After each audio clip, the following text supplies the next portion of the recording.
কালিয়াগঞ্জের new Ramakrishna sporting এর উদ্যোগে দুদিনব্যাপী knockout শ্যামল পাল স্মৃতি ট্রফি ক্রিকেট টুর্নামেন্টের ফাইনাল খেলা অনুষ্ঠিত হলো রবিবার।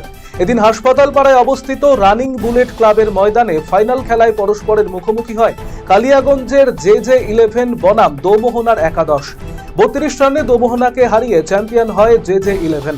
খেলা শেষে চ্যাম্পিয়ন এবং রানার্স দলের হাতে ট্রফি তুলে দেয় উদ্যোক্তারা। উত্তর দিনাজপুর জেলা প্রশাসনের উদ্যোগে বিশেষ চাহিদা সম্পন্ন ব্যক্তিদের ট্রাইসাইকেল, হুইল চেয়ার সহ নানান প্রয়োজনীয় সামগ্রী বিতরণ করা হলো ইটাহারে।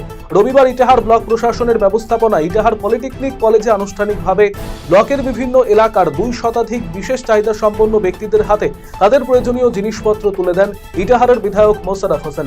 উপস্থিত ছিলেন জেলা শাসক সুরেন্দ্র কুমার মিনা, দিব্যেন্দু সরকার, রীনা সরকার, কার্তিক দাস, সুন্দর কিস্কু সহ অন্যান্যরা। রবিবার বসন্ত পঞ্চমীতে রায়গঞ্জ শহর জুড়ে সরস্বতী পুজো ঘিরে উৎসবের আমেজ। শিক্ষা প্রতিষ্ঠান থেকে বাড়ি, বারোয়ারি, পুজো মণ্ডপ থেকে শুরু করে সর্বত্রই সরস্বতী পুজোর আমেজ।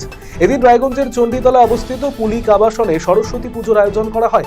আবাসনে সকলে মিলে একত্রিত হয়ে এই পুজোর আয়োজন করেন, যাকে ঘিরে সবচেয়ে বেশি উৎসাহিত খুদেরা। পাশাপাশি ছিল ভুরি ভোজের আয়োজন। রাতে শিশুদের নিয়ে খেলাধুলোর আয়োজন করা হয়। স্ত্রীকে খুন করে আত্মঘাতী হলো স্বামী। রবিবার এমনই ঘটনায় চাঞ্চল্য ছড়িয়ে পড়ল উত্তর দিনাজপুর জেলার ডালখোলায়। তবে কি কারণে এমন ঘটনা, সেই বিষয়ে চাঞ্চল্য ছড়িয়ে পড়েছে জেলা জুড়ে। গোটা ঘটনার তদন্তে নেমেছে পুলিশ। মৃতদেহ উদ্ধার করে ময়নাতদন্তের জন্য রায়গঞ্জ মেডিকেল কলেজ ও হাসপাতালে পাঠিয়েছেন পুলিশ কর্মীরা।